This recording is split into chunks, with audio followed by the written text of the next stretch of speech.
Hello, and thank you for joining me today. My presentation will address the disproportionate impact of climate change on disadvantaged communities, focusing on factors that make certain populations more vulnerable. I'll also propose a solution aimed at promoting climate justice. Let's dive in. Climate change is an urgent global crisis, but its effects are not felt equally across all communities.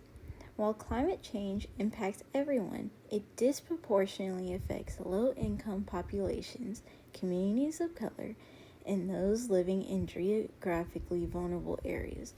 This presentation will examine key factors contributing to these disparities and propose a solution that aligns with the principles of climate justice.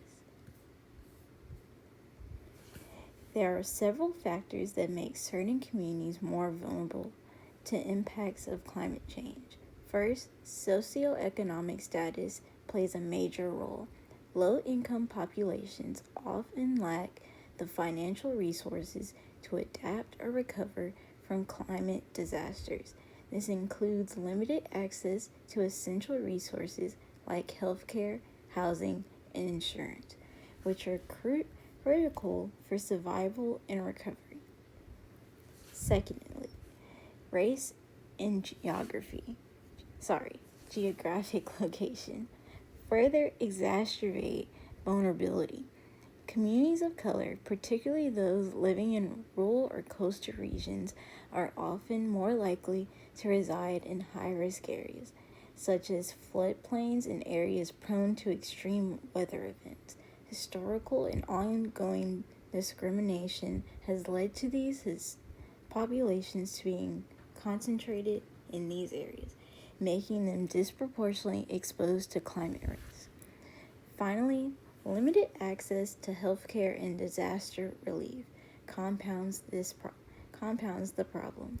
These vulnerable communities typically have less access to healthcare services, which can hinder their ability to recover from climate-related illnesses or disasters. Furthermore, when relief funds are distributed after disaster, these communities often face inequalities in receiving support.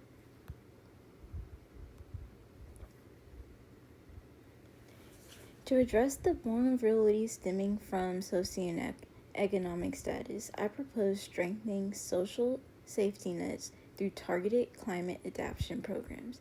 These programs could include financial aid to support relocation or rebuilding homes after disasters, as well as job training for sustainable industries like renewable energy and sustainable agriculture, which could offer new economic opportunities for low-income populations.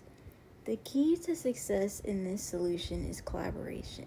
By partnering with local governments, nonprofits, and businesses, we can create robust, community-driven programs that provide both immediate relief and long-term solutions. This would not only help communities recover from climate-related damage, but also build resilience for the future. The solution is effective because it directly addresses the root cause of vulnerability, economic instability. By providing financial assistance and job training, we're empowering individuals to not only recover from climate disasters, but also build a sustainable future. However, there are obstacles to implementation. Securing adequate funding may be challenging, especially in politically resistant environments. Ensuring that resources are distributed equally is another hurdle, as historically marginalized communities often face systematic barriers to accessing aid. Despite these challenges, collaboration between government, the private sector, and nonprofits can make this solution feasible. By pooling resources and expertise, we can create a comprehensive approach that ensures these communities are not left behind.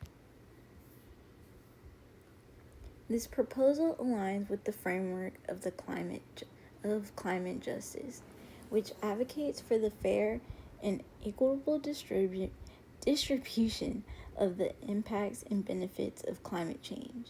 Climate justice emphasizes that those who have contributed least to the climate crisis, such as low income and marginalized communities, are often the ones who suffer the most.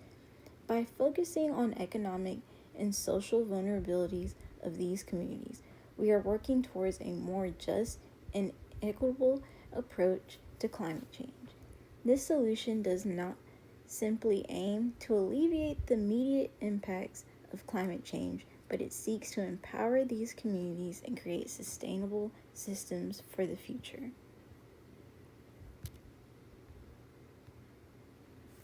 In conclusion, climate change disproportionately affects the disadvantaged communities, especially due to factors like socioeconomic status, race, and geographic location.